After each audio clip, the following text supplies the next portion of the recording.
And now, the Lowe Post. Welcome to the Lowe Post podcast live from Los Angeles, California, where we are less than 24 hours removed from the first Kawhi Paul George minutes of the season. And I am thrilled, as I always am, to be joined by another ESPN personality who is in attendance at that game, the one and only, the Hall of Famer, Doris Burke. How are you? Great. Could not be better. That game was so fun last night, wasn't it, Zach? Other than the interminable referee reviews, yes, which are ruining, I don't know what the solution is. They need a limit or something. They cannot. On the one hand, you and I would both be upset, I think, if we were fans of a team and a game deciding call that could have been reviewed turned out to be wrong. Right. But it's just too long. It's too long. I got a text from an NBA coach who's just like, this is ridiculous.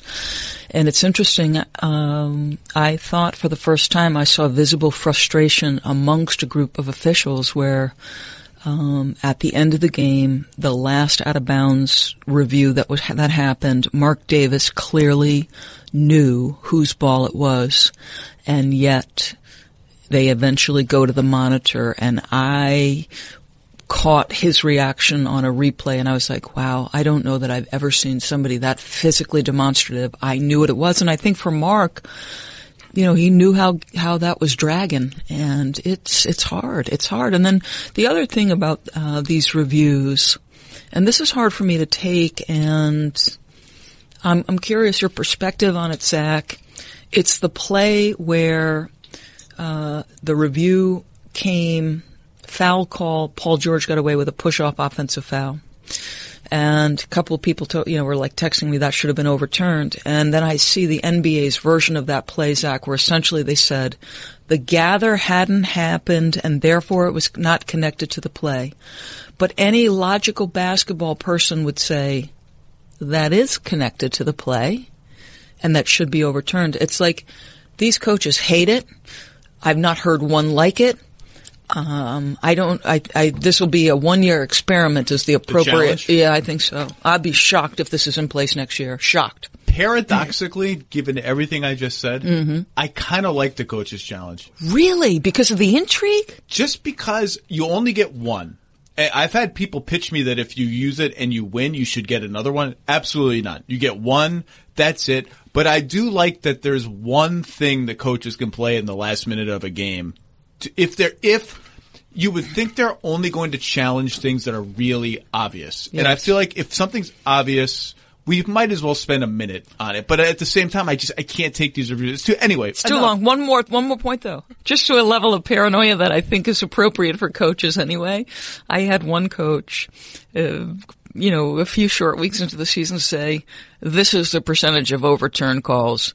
And when you get one overturned, the next call goes against you, say 75% of the time. And I was hollering. I'm like, okay, because a lot of these coaches will tell you there's the human dynamic. These officials don't want to be wrong. And if you catch them wrong, that next call is going against you. It's interesting though. Those human dynamics are real. So I've spent last week with the Sixers and I was talking to them about many aspects of their team, and one of them is they're fouling a lot. Yes. And turning it over a lot. And what came back to me was we don't really care that we're fouling that much because there's the old Utah Jazz, like you can't call everything, so we're just going to be super physical. And that's a human dynamic. The refs don't want to call everything. Sure. And number two, they are going to get a ton of foul shots themselves because of the way they play. And their view is the refs are sensitive to a discrepancy that is too big. So we're going to get called for a certain number of fouls anyway. So why not just amp it all the way up? I thought that was very interesting. Interesting take. Wow. Not something I would have thought of. What'd you think of the Clippers? The real Clippers, close to the real Clippers. Still no Landry Shamet, who's an important part of their team, but close. I think it's fascinating that they, meaning Kawhi and Paul, and actually by nature everybody else, they've not had one single moment of competitive preparation prior to last night. Literally not one competitive second together. And yet I think you could see some of the basis for the excitement. Individual defensive plays and, the gravity of, okay, Paul's on one side, Kawhi's on the other, two defenders are going to one, wide open shot with a simple swing, not a swing, just a swing. What a game. Tom Thibodeau was in attendance and he walked by me and Mike Breen at the end of the game. He's like, that was like a playoff game.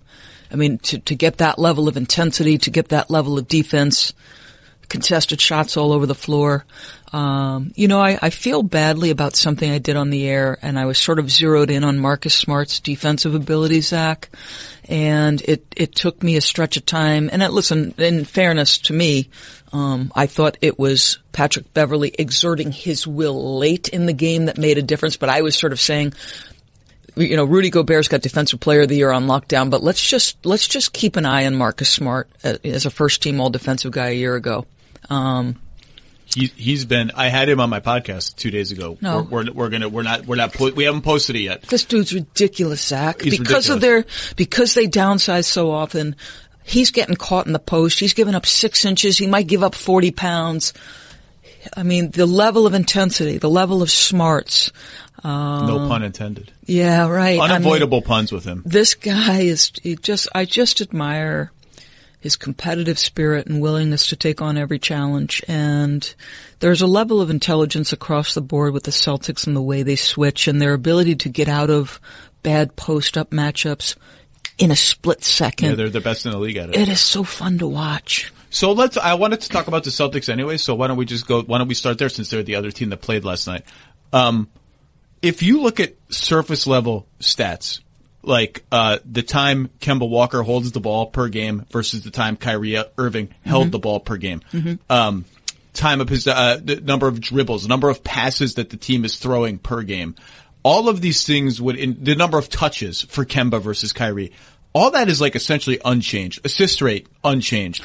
The time of possession is unchanged, Zach? Unchanged. Wow. Now, that stat is a little wonky because so much of a point guard's time of possession is just dribbling the ball from the 7 seconds it's coming off a dead ball, whatever, yeah. But doesn't it look different? It looks, and not only does it look different, it feels different, and the entire vibe around the team is entirely different. Now listen, I go back to the Connecticut days with Kemba because I was still very much immersed in college basketball. I called that run to his Big East championship. And I loved Jim Calhoun, but he himself would, admit to he could be cantankerous and competitive and tough. And in the daily grind of a college basketball season, he said, if I'd be in my office and not in a very good mood because of whatever reason, some whatever at UConn, he said inevitably Kemba Walker would walk in the door with that smile on his face and the entire countenance of our office, the tone, the tenor, everything would change. But I had a question for you as it relates to Kemba. Yes. I love him, all-star, obviously very capable, can be elite in the fourth quarter. I was fascinated by how easily it seemed to me the Clippers defended him. They met him at the point of the screen. Their individual defenders who were guarding him could get over the screen or just needed a moment for that, secondary defender to just get him a breather for a moment. Even on his drives, twice Zubac's gets strung out and he just kind of hangs and keeps working and blocks him twice at the rim. And then obviously Kemba got all kinds of separation As you saw that, you thought what? I thought many things. First of all, Kemba has not been in he hasn't been in any big playoff games, really. A couple big playoff games with Charlotte.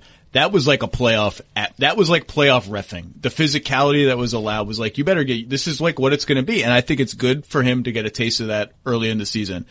I thought the Clippers are huge and so switchable. And that's part of what's fun about this team is when they had Harkless guarding him, then they had Kawhi guarding him down the stretch when they themselves went smaller with Kawhi at the 4. But when you've got Kawhi, PG, Beverly, sometimes Harkless, sometimes not, and then Harrell on the floor, you're going to be able to switch a lot. A lot. And just, it's not like, so teams will attack that by saying, okay, who's not switchable? Lowe and Trez. Although Trez is a little bit switchable, sneaky switchable. And we'll say, okay, we'll put those guys in a pick and roll. That's what we'll do. Right. First of all, Celtics went too late. Right. First of all, the Clippers have something to say about that. They can put Kawhi and PG wherever they want. Yes. And second of all, Kawhi and PG on the wing as help defenders is just a menace. Which side do you want to go to? Yeah. Because, oh, by the way, Patrick Beverley, when he saw Brad Wanamaker, who has been so solid for the Celtics, and, you saw last night when he played with Kemba, because Kemba was ineffective in his normal pick and roll game, they move him off the ball and start setting him off staggers and trying to, release him other ways, Zach. I would not, if you're a ball handler who is in any way shaky, in terms of your handle, whether you can only put it in your left hand for 1 or 2 dribbles and then you gotta come back. Patrick knows this, and he's gonna get up underneath you, and to watch that man pressure the ball and know that, okay, Paul and Kawhi can be up the line and have an opportunity to be that defensive back, knowing that quarterback's under pressure. I don't know which is worse. Good luck and good night. Are you kidding?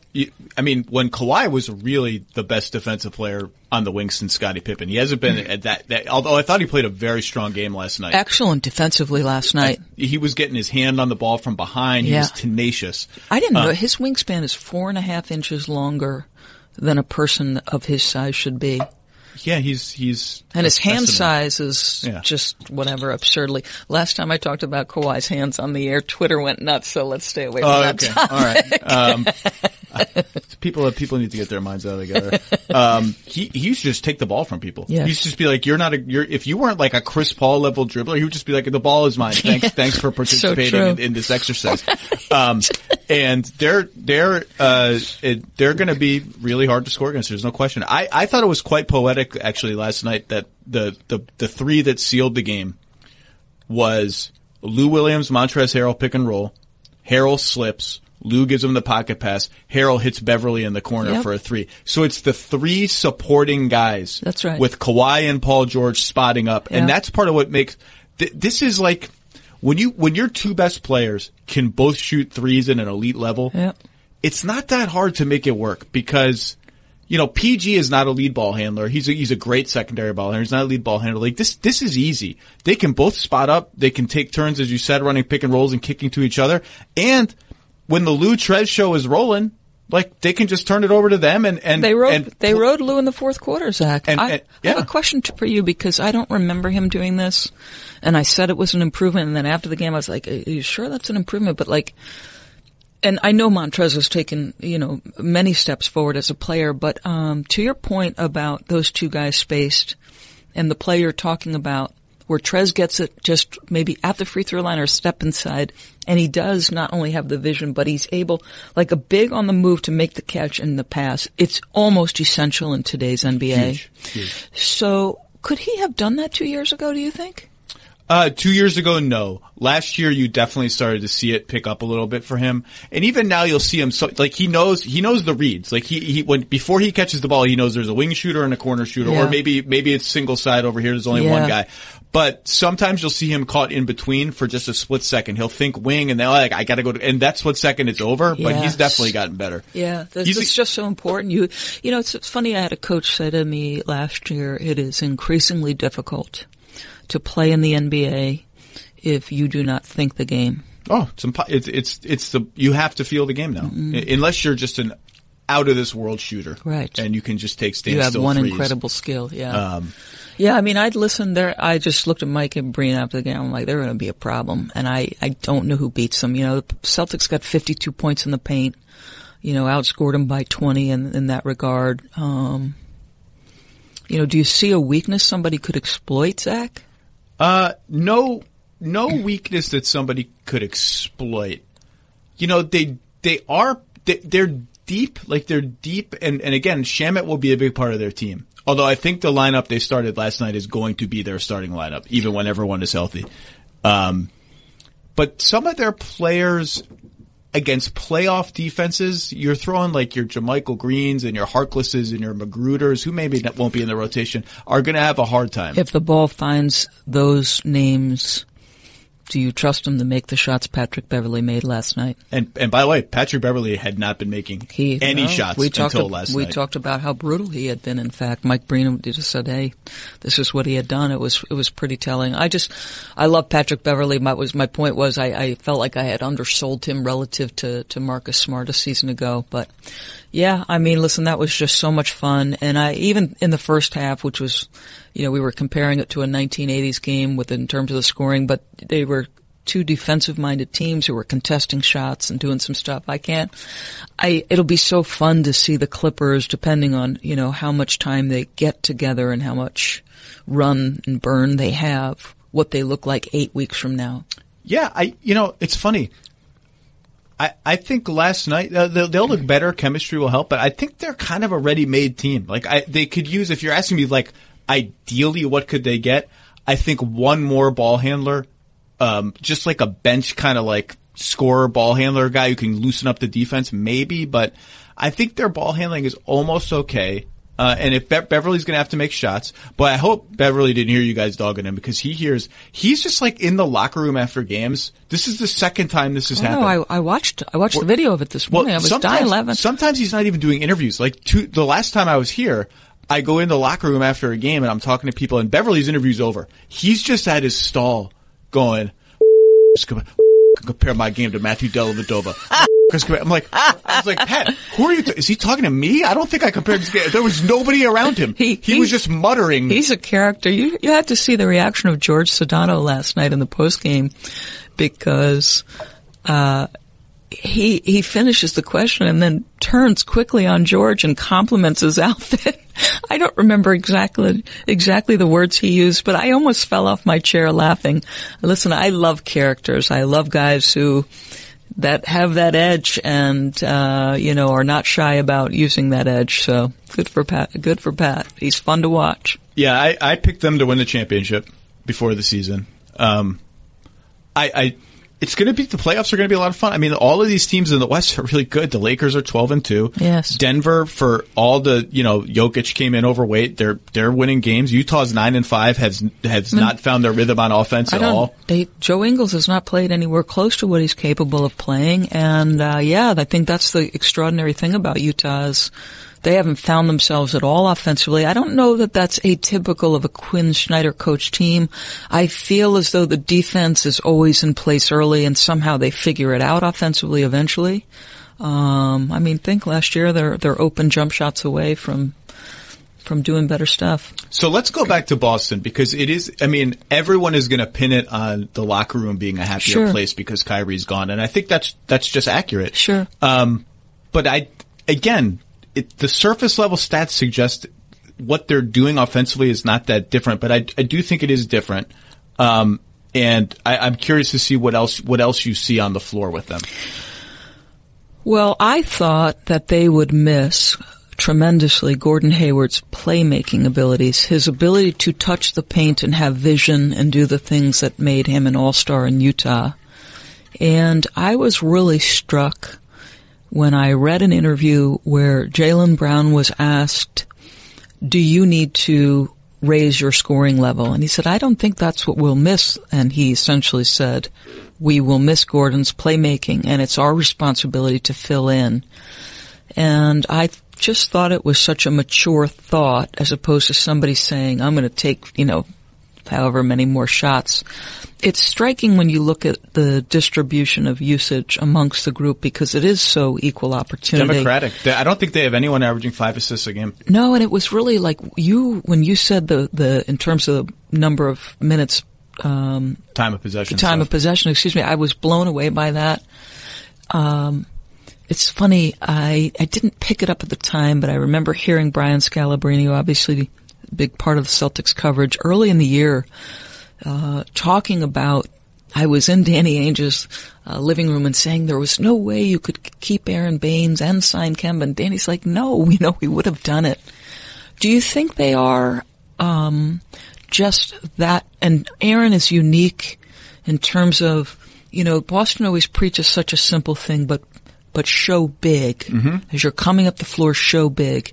And then the kind of talking and communicating Aaron does as people are getting into their sets and running their options, and he's constantly, are they that piece away? What do you make of the Celtics sort of, starting Tice, who I think's been pretty good? Tice has been great for them. He's been he's surprised. And by the way, I always liked him and thought he was good. He's been better than I thought. And good on Brad. I think Kanter's injury was a blessing in disguise, because I think I don't think they should start Kanter. Yeah. I think he's better as a bench scorer. Yes. Tice does more of what they need offensively, because honestly, part of what I think is different is, I think even if Kemba has the ball a lot, I do think he goes north-south more directly than Kyrie. He doesn't dance with it like Kyrie does. No doubt. And that means he gets off of it earlier when he needs to get off of it earlier. And I think the second thing is they replaced Marcus Morris, who's a little bit of a hog and likes to hold the ball, and Al Horford, who is not a hog at all but has the ball a lot,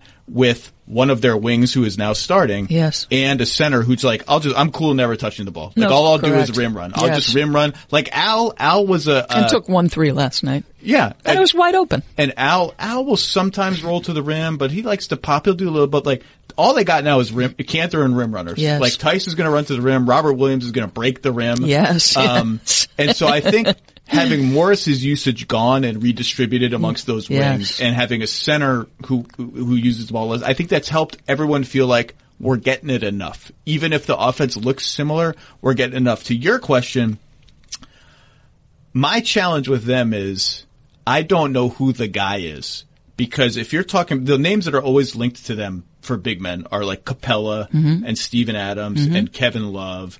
And the only way Boston can trade for one of those guys is to trade out of their core 5 or 6 wing guys. And would you do it? And truthfully, given the play they're getting from Tice and Williams, Robert Williams is once he's getting there. He's got a little feel too. He's a little passing. Yeah, he's getting touch there. He's getting there. The question is, it reminds me a little of Furkman Korkmaz, where he has the game winner, and he certainly is getting confident as he gets minutes. That doesn't mean that in the crucible of those moments that you've built up enough equity in your mind and with your teammates that you can deliver. And I'm really curious about that with Robert Williams, because I do feel like he's coming and he's improving, and obviously repetition is what gets people there. It's interesting you mentioned that, because what you just said reminds me of the Raptors acquiring Marc Gasol last year, because the Raptors were rolling and their center rotation was Valanciunas and Ibaka, or Ibaka and Valanciunas, whatever. Yeah. And it didn't seem like they had some urgent need for an upgraded center. But Masai Ujiri was like, they see it. These executives and these coaches, they know, they see it ahead of time, and they're like, that's not going to work. But you know what he saw? Yeah. He saw when gets a little crazy in the playoffs and it's a frenzy and the crowd's going nuts and we're playing a great defensive team, we need a big man release valve who can catch the ball at the foul line and settle us down. Yes. And like, everyone knows to cut. It's just going to be calm, and Mark will make the right reads. And that was so dead right. Yes. And I did not see it, and they saw it. Yes. What you just said reminded me of that. So my thing is, I don't think any of those big names are coming for the reasons I said. I do think Boston will look for, and maybe we'll find, their version of either you want to use Gasol, that might be a little too big, of Ilyasova and Bellinelli for Philly 2 years ago. Sure. Some fringe move that, because of who the player is and how he fits, has an outsized impact compared to his rep. I don't know who that is, though. That's an interesting sentiment. I really like Boston. I like how intelligently they switch. I like that Drew Hanlon basically said to Jason Tatum, you need to take 6 threes and you need to get to 6 free throw attempts per game, and you're going to go from 15 to 20 and you'll be an all-star. And it goes to how the game is played. Can I ask you an aside about, this is why I like having you on. You take it and you go. Well, ask me questions. I prefer to ask than be asked questions, but I am curious. I saw a comment about, from Pau, and it's really a silly supposition to throw it out there, but did you have any reaction to when he said about the way the game is played and the aesthetics and the beauty of it is gone? What did he say? Too many threes, basically? Yeah, and in this day and age, shots that are taken, before a pass is made or before 5 seconds, he goes, you would have been pulled. And it just, feel like you've almost, and I don't want to put words in his mouth, but you've lost the beauty of the game. And I feel so lucky to be courtside and calling these games that I don't really see it through that prism, because we are, treated nightly to the best basketball players in the world, but I don't know if the fans, care or watch. Ratings are down. Well, and that was my point, where the ratings are down, and the ratings are not just down, Zach. They're down across every single demographic. Obviously, the coveted 18 to 34-year-old, but it spans much greater than that.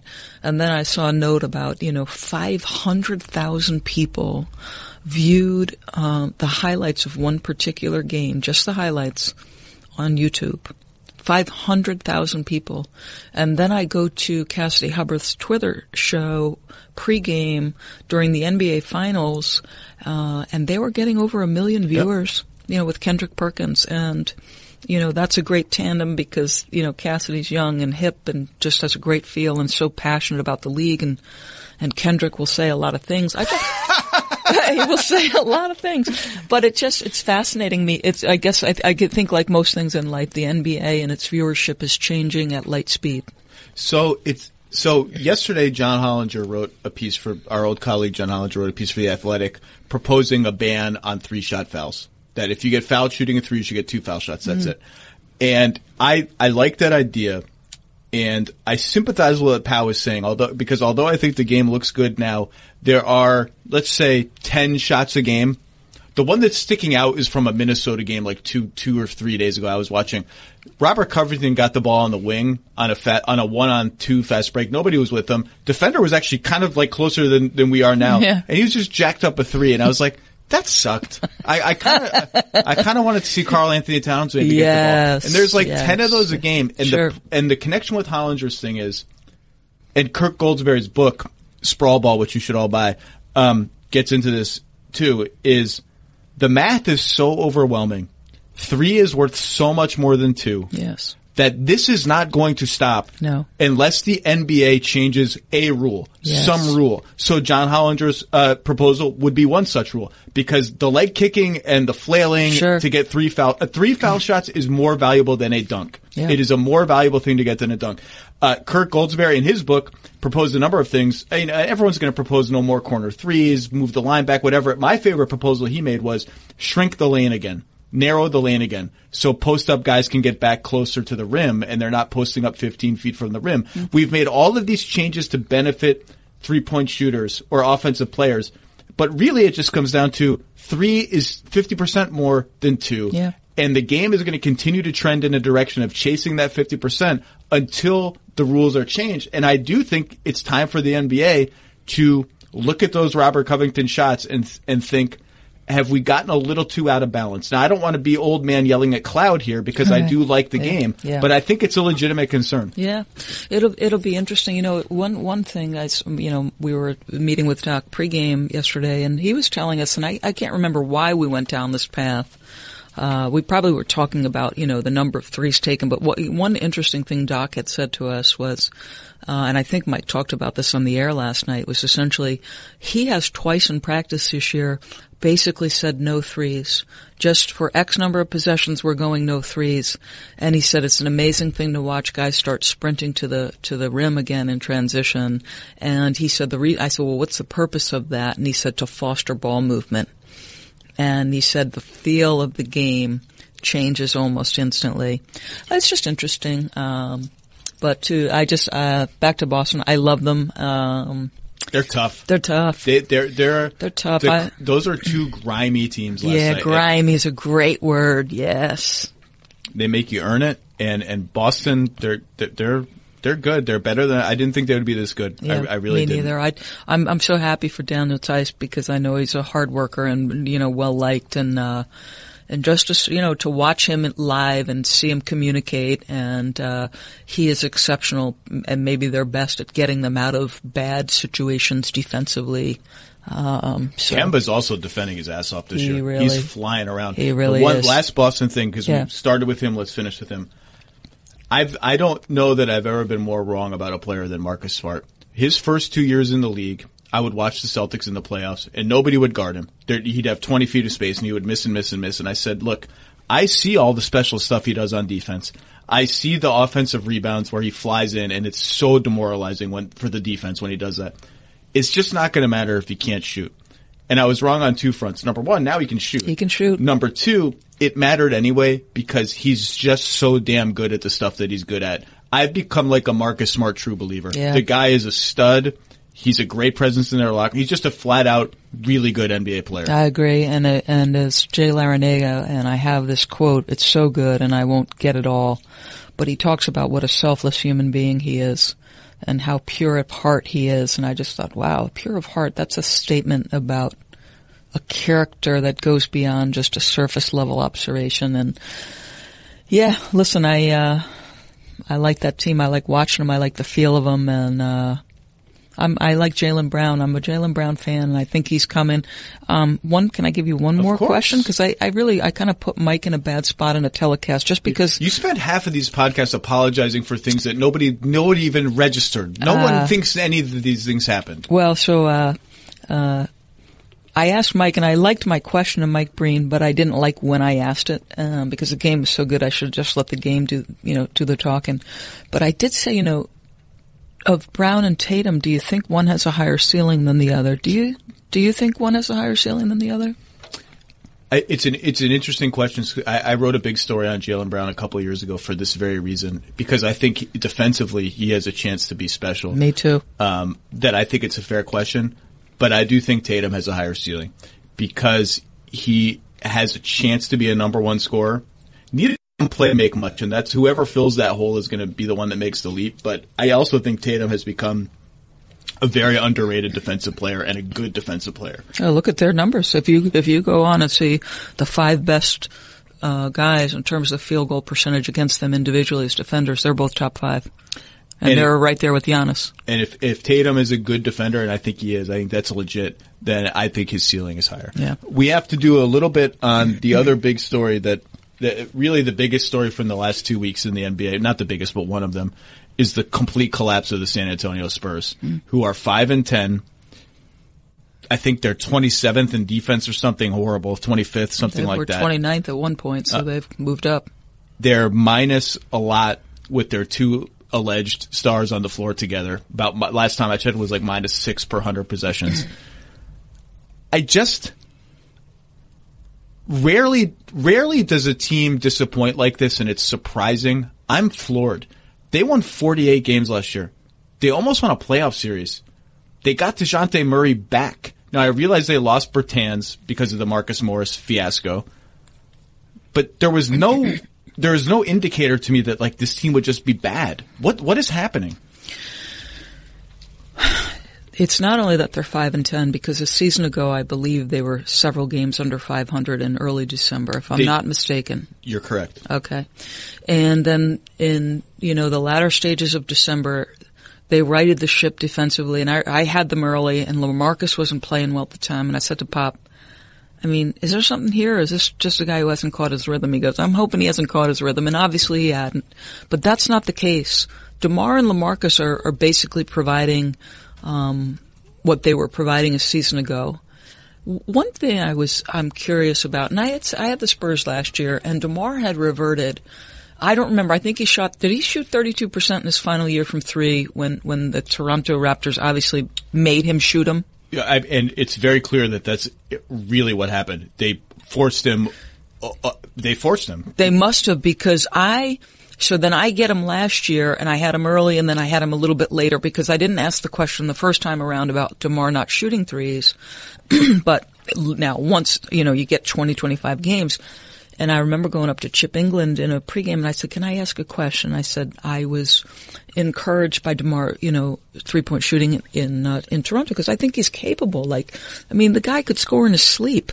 And all players revert to what's comfortable. But it looked to me like he was getting comfortable with the 3 in Toronto. And I'm like, this is necessary. This is part of the evolution of your game and to play in today's NBA. But he stopped. And I went up to Chip England. I don't remember what time of year it was, but I said, can I ask a question? Do you guys encourage, discourage, have a discussion, don't have a discussion? And he was like, we allow our players to play to their strengths. And he goes, if DeMar's comfortable there. And so that was my answer. So, and I mean, I'm not putting everything on DeMar. I just, as a broader based observation, I almost would have liked to have seen him continue in that. Because here's what I know. They've survived in an atypical fashion the last couple of years because of the strengths of their two superstars. But they survived on the fundamental principles of we're going to be very competitive with great effort, connected effort, and we're not going to foul on the defensive end. Right? And so then you finish the possession with a rebound and you go your other way. And then you keep your turnovers low and, you're navigating some of your lack of shooting by doing those things. And I always go back to this one comment Jeff Van Gundy made to me. He said, if you play very sound defense, give up one contested shot, finish a defensive possession with a rebound, and don't turn it over on the other end, I don't care what level of basketball you're talking about, you're going to give yourself a chance to win. I would be interested to ask Jeff the same question as we watch the league tilt more and more toward what you're talking about, the analytics and the value of the three-point shot and how the game is played. And I will ask him the next time I see him, is that still the case? Interesting. They did play to the strengths of their stars and survive that way. Their offense is still top 10. The offense is not why they're losing. They gave up 138 points to Washington. Bad teams. They've lost to Memphis, Atlanta. They're losing to bad teams. It's not like they had a soft spot in their schedule. What happens when they hit the rough patch? Well, they won last year not primarily, with a dynamite bench. Their bench killed people. Bertans is gone. That's right. Derek White. Something's just not happening with Derek White. Now he's got some sort of injury. I think a toe maybe, or a heel or a shin or something, some leg part. So maybe and they start Patty Mills. Now last night they totally changed. So you're playing Patty Mills and Bryn. I mean, I like both guys. Tough, gritty, going to work their backside off on the defensive end. But if you're playing Patty, Bryn, DeMar on the defensive end of the floor, you got no shot. And I think if you look at the indicators of their defense, their fundamental indicators are healthy. Like, they're allowing the right kinds of shots. Ironically, they're allowing the same kind of shots they take on offense. Yeah. They're rebounding, free throws, all the stuff you're talking about. They're still doing most of that. Teams are just shooting the hell out of it against them. So here I have it somewhere. They are allowing 68% shooting at the rim. That's last. They are allowing 39% shooting on threes. That's 27th. Oof. They are allowing 44% shooting on mid-range shots. That's 25th. And I think they're just a little small and soft. I don't mean soft in some sort of they're like the way that people use soft to insult. Right. Not in a non-competitor I think fashion. Shooters drive into them or rise up in traffic and they're like, oh, I'm kind of unfettered. Like, I'm not bothered by anything here. Aldridge looks to me like he's lost a step defensively, from even just last year. And DeRozan, I mean, for all the attention on his shot selection, and it's ridiculous he's taken 4 threes this year. It's ridiculous that the Spurs have let this happen. Defensively the defense is why he is not as good as his reputation. If you just watch him close out on people or try, if he gets momentarily hung up on a screen, he gets screened. He continue to battle? And he gets blown by all the time. Yeah. And there's been some communication mistakes that I think are uncharacteristic of the Spurs, but they're losing because their defense stinks. I mean, and I don't think this shooting. Now, some of that is luck, right? If teams are just killing you, a little bit of it is luck. But I don't watch them and think it's just bad luck. I think. But you're not seeing a turnaround similar to last season. I'm not giving up on the Spurs. Let me make that clear for the San Antonio people. No, it's like you can't. You can. I mean, historically, it would be impossible until they don't make the playoffs. I'm not giving up on them. They have again. If White's healthy, if he comes back fast, Murray looks good. He's not shooting as much as I would like, but if the mid ranger that was so ballyhooed going into last season has not happened, maybe a little bit. They have good players. Pop is obviously as good as it gets. They have a history of improving as the season goes along, as you just said. Mm-hmm. So, and the West, it's not going to take 48 wins to get into the playoffs. The bottom of the West is going to give you a window to go through a stretch like they're going through and still find a way to get in. I'm very curious about them. I really am. I am intrigued by DeJounte Murray's future. I want to see DeJounte Murray 2 or 3 years from now. You look at the menace he could be on the defensive end of the floor. You're learning the toughest position in the game. You've got to be able to cycle through an awful lot of coverages quickly, so I'm curious. I'll be curious about them. It would be nice if they could keep their health together at some point, regardless of whether they're in the playoffs or out. But to give Derek White and DeJounte an opportunity to grow through a consistent period where they're able to get to the floor. That's really what I want to see. Again, I'm not giving up on them. They started slow last year. I don't ever remember alarm bells like this going off where they're just losing to bad teams and getting blown off the floor on defense. Right. They normally beat who they're supposed to beat. Yeah, that's the truth. It hasn't been like this. Okay, Doris, you got to go. I always appreciate you making any time for this stupid podcast. Get out of here. I enjoy these discussions. We'll do the finals again. Okay, sounds good. I won't bother you until then. Doris Burke, you're a legend. Thank you.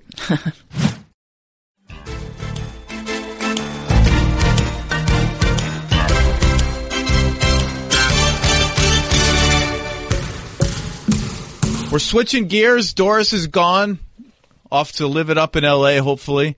And in the door, in her chair, because we just had to do this, is Kevin Arnovitz, who just wrote a riveting piece that was really just like a movie about Jeff David, a former Kings chief revenue officer. That's right. And former Heat, but didn't really get started at the Heat, who stole how much money? $13 million. $13 million. And how did he do it? Wow. Funny story. So sponsorships, it's like we talk about front office people. We talk about the basketball ops people a lot here. There's this entire parallel universe over in every NBA team, which is the business ops people. These are the people that often the basketball ops people don't like, but it's neither here nor there. So he was just in charge of sponsorship. So all that stuff, right? Like the names that are on the arena, that sideline score table advertising you see, he was in charge of selling all that stuff. And the way he did it is Golden One. We know the Golden One Center. There might even be playoff games sometime soon at the Golden One Center, if the Kings are fortunate. And he put together that deal. He also put together the deal for their training facility, which is the Kaiser Permanente training facility. All these teams have like sponsors for their training facilities. And in the process of putting together the big title sponsorship or the naming rights sponsorship deal, what he did was he took a little for himself. He, after they came to a 20-year, $110 million agreement with Golden One, sometime after finalizing the deal, while the Kings were still putting the last touches on their arena, he went back to Golden One and said, hey, we had previous discussions about maybe you give us more money up front because we have this expensive arena we're building. Would you still consider that? And Golden One, who was so thrilled. I mean, Golden One, this is not American Airlines. This is not Toyota. I mean, it's a big deal for a credit union to have a sponsorship on an arena, on an NBA arena. They said, sure, we can get you $9 million. Absolutely. And so what Jeff David did was, he created a separate entity that sounds just like the Sacramento Kings. It's called Sacramento Sports Partners. Reasonable. I believe it. Yeah, they all have these subsidiaries. It's Here's some money. And Golden One, thinking they were, giving an advance to the Kings so that they could help finish the arena, instead paid $9 million to an entity that was owned by this guy. He did it again in a somewhat different fashion with Kaiser Permanente, saying, hey, rather than give us these little cost of living or sort of inflationary increases in your annual payment for sponsorship every year, why don't you just give us a lump sum now? We'll do away with all that inflationary thing. And that was $4.4 million. So 13.4, boom, done. It's just his money now. Well, not anymore. So you go through, I don't want to spoil the story because people need to sit down. It's a New Yorker story. It's a New Yorker crime story. People need just to sit down and read it. Set aside however long it takes. So you go through the process of the Kings catching him. And the hero of that is an HR woman, whose name I'm Stacy something. Stacey Wegson. Who does a lot of detective work, and you TikTok through that and every discovery and the adrenaline going through. So you have the Kings, you have the sponsors who get duped. They don't talk to you for the story. No. You have the HR person does talk to you, I think. You interview the guy himself in prison. First prison interview of all time? No, not in prison. Before he goes to prison. Oh, before. He had to report in late August, and I saw him right after July 4th. You have the most, in 10 years, the one thing I'll remember from that story, I hope I remember more, but if there is just one, it will be the scene in his house when his family discovers what has happened. In particular, his wife. Did you talk to her? I was able to talk to many of the people involved. I mean, I did speak to the in-laws. Who come to counsel and help them when they realize that the life of this family is now falling apart. Right. And by the way, still believe in Jeff David, the man who, I was going to ask you, they appear to still be married. No, it's I think one of the things that first drew me to the story, just kind of at the very beginning, is that, I mean, this is a guy who, maybe had some detractors, and he had, he was sort of bro-y in his personality, but a guy who was by and large really well respected in the NBA. If you asked a bunch of NBA team CEOs, hey, give me the short list of people who are going to be NBA team presidents in the next 10 years. Give me the rising class. This guy's name would be on it, right? Like, they were both current and former Kings employees who were like, you have to appreciate what a good force of energy he was in the office. I had one person tell me if you lined up 100 Kings employees in order of likelihood that they would steal $13.5 million from, sponsors, he would be at the very end of the line. Wow. Right? So, he was the consummate soccer dad. I have actually watched him parent. I mean, he's fantastic. You have a kids. scene with him with his family, right? And so I think that was sort of, why do people do things? What possesses, especially the cost benefit analysis. I mean, I think the thing that I got really into in the course of the story was like, so how much money would you risk your freedom for? Right? Like, if you have a moral calculus, you just don't believe in stealing, right? Like, I'm not somebody who's going to go steal from my employer because I just don't believe. I mean, it's not what you do. There's a compact and you don't break it. But if you are going to risk your freedom, how much would it take? And I think that was sort of what was interesting is this is a guy who, didn't have an expensive drug habit or a gambling habit. He wasn't living extravagantly. They had a nice home that was befitting of a professional couple in town in Land Park neighborhood of Sacramento. But he put a lot at risk. This is a guy with 3 young children. This is a guy with a family that loves him. And he just basically, put everything at risk to embezzle this money, to invest it into beach homes that he would then flip. Well, one reason you do it, I would imagine, is you don't think it's a risk. You don't think you're going to get caught.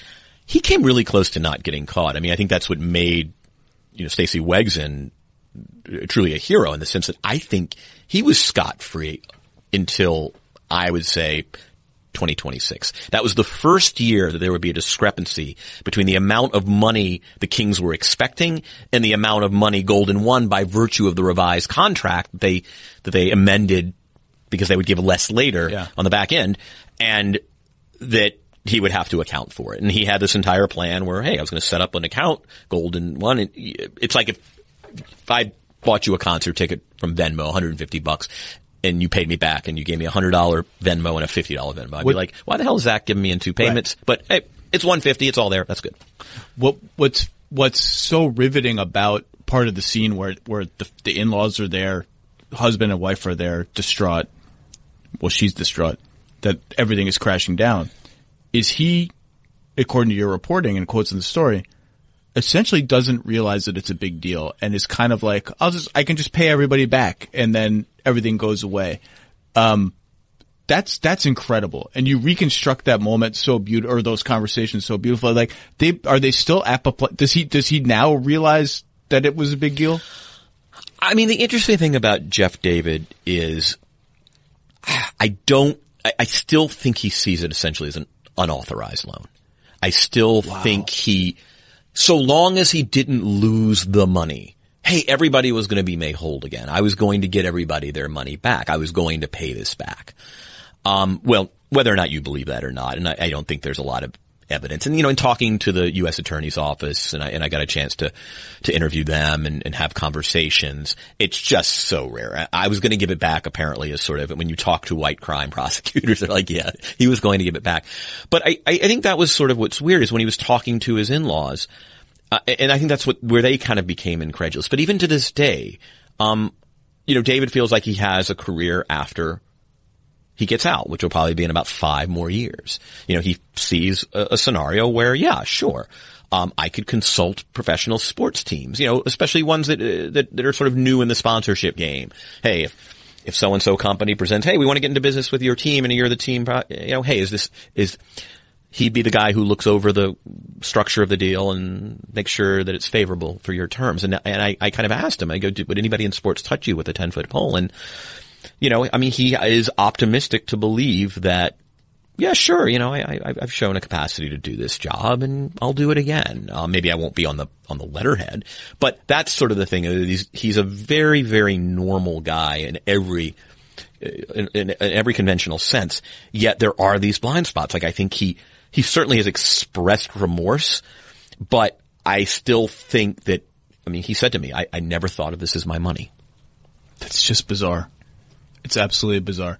Who was the hardest person for you to get to sit down with you, whether it was on the record or just for background? It was Jeff David. Who was the hardest? Okay, other than him, who was the hardest? What made him agree to do it in the end? Did you just have so much and you just said, look, I want to hear your side, or tell me what the human side of this has been for your family? I just wanted that piece. I think there's always this danger where you don't want to be apologizing for a criminal. What he did was wrong, and I don't think I believe in objective truth. I think there is such a thing as right and wrong, and what he did was wrong. So you don't want to excuse it, but you do want to explain it, right? Like, I wanted to understand. Like, I really want to know why, what he thought. I wanted to know what his rationale was. I wanted to know, the moment he decided to do this. There was this the thing that I was able to produce that wasn't in the official indictment, or information, as it were, was he had skimmed off 30,000 earlier in his career with the Kings, like back when they were at Arco playing up in the Potomac, and they were in that rickety old arena. He first got his first taste of deception with the Kings was if he'd get an incoming call from a local company that wanted to buy a little sideline signage, what he would, rather than kind of run it through the official accounting process, would he be like, yeah, we'll hook you up for this homestand, or whatever it was. $9,500, and you get a few signs in the second quarter against Indiana, whatever it is. And rather than invoicing the company to pay the Kings official account, he had that Sacramento Sports Partnership entity that he had set up, and he just invoiced them to make the bill payable to his entity. So he did this 3 times, totaling $30,000. That hadn't been previously reported. But I just kind of wanted to know, and he never really offered a satisfactory answer, and I don't know that he even knows. At one point I asked him, he's like, curiosity, stupidity. And I think that was the most interesting thing, is like, why do you do it? And, one thing that started to dawn on me as you really get into this is just like, okay, you're Jeff David. You're the chief revenue officer of the Sacramento Kings. You're going exactly where I'm going. You make $360,000 a year plus bonuses by any standard. That is, you're butting up against the 1%. You might not be there. So here's what I thought as a writer was very interesting. You have all this information. You have a million ways to organize this story. You have a million ways to end it. It was organized a million different ways along the way, by the way. But here's how you end it. I'm going to read how you end it because it doesn't really give anything away. People will still read the story.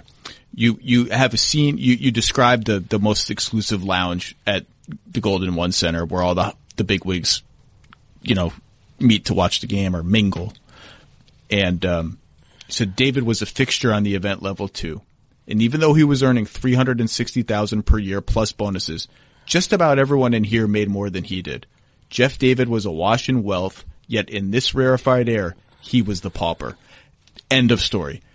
How did you settle on that? How many other ways did you end the story? Or did you always know you wanted to end it there? And is that you essentially pitching the theory that's why he did it. He felt that he was outclassed even though he was making so much money in his day-to-day job. I mean, getting at motivation was so important for all the editors and for me too, right? And we don't really know for sure.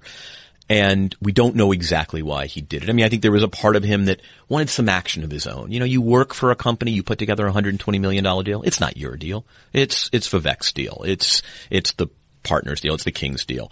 You know, so I think there was a part of him that wanted his own action. I think there was part of him that, you know, as crazy as it sounds, his wife, who's just among the more, just a really pleasant person, but didn't grow up with great means. I think there was always a sense that he wanted to provide. He wanted to, that they worried a lot about money, even though they were making good money. And so I think there was a part of it that was about that. But I think to me, I just kept coming back to the NBA, even since you and I have been covering it. Like, it's a different level of wealth. We've gone from, the Miller family and the Buss family and Herb Cole to hedge fund guy and just obscene, like $8 billion of revenue. I mean, even since you and I have been covering this game. Absolutely. Like, revenue's almost is tripled. Yep. It's so much wealth. So here's this guy. He's doing the schmooze thing every single night, at the game. And who is he surrounded by? An owner who's worth hundreds of millions, minority owners who are worth, in some cases, hundreds of millions. Certainly even the small fry minority owners are worth tens of millions, right? DeMarcus Cousins is making in excess of $20 million a year. The 9th, 10th, and 11th man on the team is making probably 10 times what Jeff Davis is making.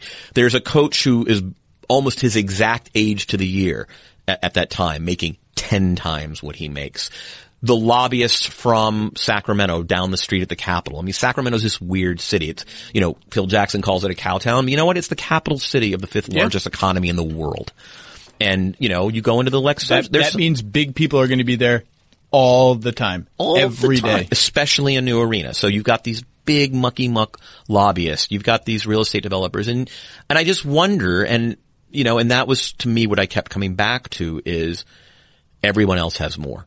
And do I know for certain that was that what drove him? I don't think he felt deprived, but he certainly was running in a world where there was just what he was essentially subsisting on in his eyes was just so much less than everybody else. Did you know you wanted to end the story that way almost from the beginning? No, we almost started the story with that scene. I love that scene. I just think there's, it's funny. Is that a great, because on one hand we love it as a kicker, but it's also could have been a really interesting introduction too. I mean, we could have started right there. This is his world, right? It caught me by surprise when I read it in a good way. Like, oh, that's how he decided to end the story. But it ended like a punch to the stomach. The word pauper hit me like, ooh, that's really what he was. That's probably what he felt. Who were you? How hard was it to get the Kings, to get Stacey to talk? Not terribly hard. I mean, I think I've done some work on the Kings. And I mean, I think I'd like to believe and we'd have to ask them that I established some trust over the years. I mean, I've been rough on them, and I also wrote a piece about their real estate efforts, which have been pretty successful in Sacramento. They run a pretty good business ops situation there. And but I think, I think it was an organization that felt like, this guy had wronged them and really hadn't been covered. I mean, I think that's the other thing. It's gotten in the SACB's done some work on it, and there's some local news stuff, but there really hasn't been, it's kind of gone. It went undetected. Like, there was that moment where, is anyone else doing this? No one else is doing this. And I kind of kept pursuing it and thinking that, perhaps there'd be a bunch of people in the story, but I got lucky in that respect. And, so she was able, I mean, I think everybody was a little nervous, and I think, what's funny? We spend so much of our time talking to players, coaches, and execs. It's nice talking to non-famous people. It really is. You know what, Zach? I got to tell you, I'm looking for more stories. I mean, no disrespect to NBA players, coaches, executives. Whose conversation, I love talking to those people. But, can I make a request? Can I beg? Can I plead? 5 minutes, just please? And hey, I started on the crime and court beat at a newspaper. Like, these stories are everywhere. I mean, maybe not to this magnitude in this kind of setting, but like, there's a reason why every show on television is about crime. I mean, these are human dramas with characters that are motivated by weird things and do crazy stuff, and the stories are gutting and interesting. It's so different than doing a feature on basketball, because in some ways sports and crime are two really interesting laboratories for, because what we do is like on our best days we get at human motivation, right? We get it, what makes people tick. And sports and competition is a great place to examine that, and that's what we do most of the time. But crime is an entirely different venue, where you get to examine that. And that was what was just so fun for me. What was the conversation where you felt the most, maybe you never felt uneasy or nervous, or either that or the conversation where you're having it and you're like, this is the one, this is going to make the story. I don't know if there was a moment interview, because sometimes when you're doing crime stories, like as a reporter, you get nervous. Like these are really uncomfortable conversations. So I don't know. Was there one like that? I think talking to his in-laws, who are supportive and are just such fundamentally decent people. I mean, they are just truly, and I say this, I try to remain objective about this stuff, but they are objectively decent people. And kind of hearing the testimonials of, what the family went through and watching Jeff that night.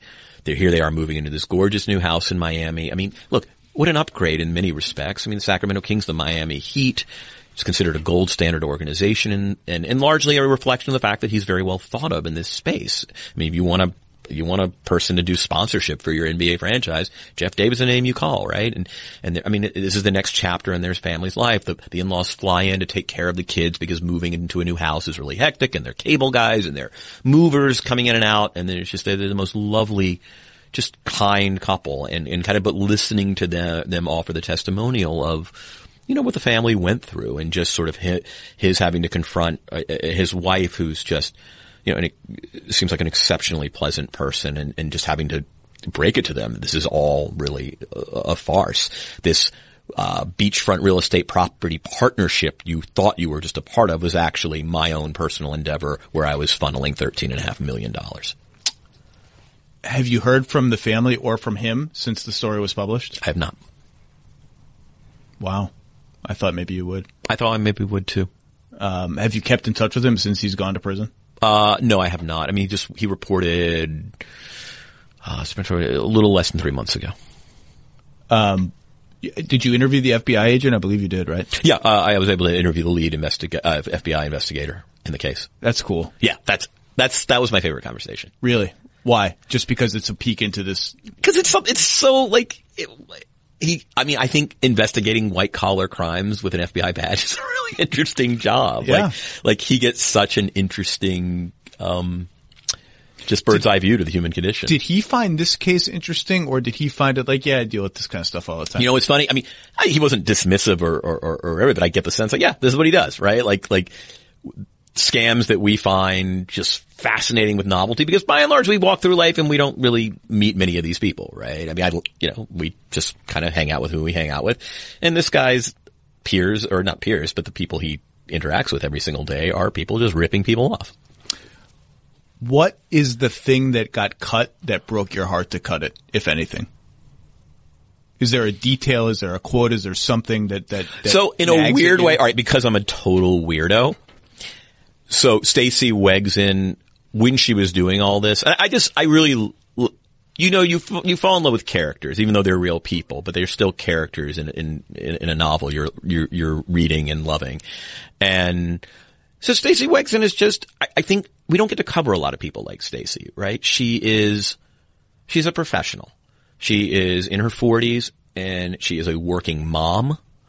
And on the week that she's dove headfirst into this, like staying up at her kitchen table at 3 a.m, her dog Roxy was dying. That's not in the story, I believe. No, Roxy's not. And so I'm joking, because in the weirdo world that are writing features, there's always the one detail that frankly doesn't make or break the story, but you get so attached to just because for whatever reason it becomes this avatar for something bigger. And it was just like, we had to cut Roxy. I mean, the piece was long and like the editors needed to cut, and they needed to cut Roxy. And there was a part of me that just couldn't get over cutting Roxy for 2 days because I'm a crazy person. But also she was like taking her daughter to college. Yeah. And like there was the Bed Bath and Beyond runs and loading up the Ford Expedition. So, but the Roxy thing, for whatever reason, I just got really attached to, just because I think and they were probably right to cut it, because really good editors, but it was a funny thing because I just got really attached to it. And it was just because it was like, no, you need the fully formed character. It wasn't just that she was getting to the bottom of this crime, but she was this working mom who had a dying dog and this daughter going off to school. And you get attached to that stuff. It's interesting that, she's staying up all night. You paint that as, my read on that she's working furiously into the night was A, she's under time pressure because she realized this is serious. And B, she was like, this is kind of fun. Oh, I think she actually, another interesting detail that got cut, was she had actually, and I confirmed this with the FBI, she had tried out for the FBI in the 90s when she was coming out of college in Seattle and just kind of loved investigating. And so she had gone through several stages and actually gotten invited to a point in the process where I think she had to fly east. And then she realized, like, look, I in no way ever want to live she's just a total West Coast person and just didn't want to live on the East Coast. So she just kind of bagged out of it. And she was 22 or 23, but, she did actually get down the road as an FBI recruit.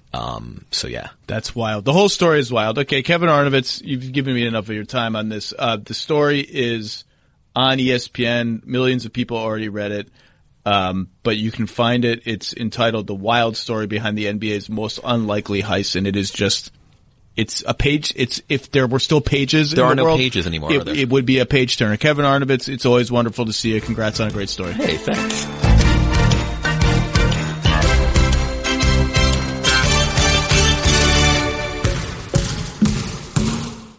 The Lowe Post is presented by Goodyear. Discover the possibilities. Goodyear, more driven.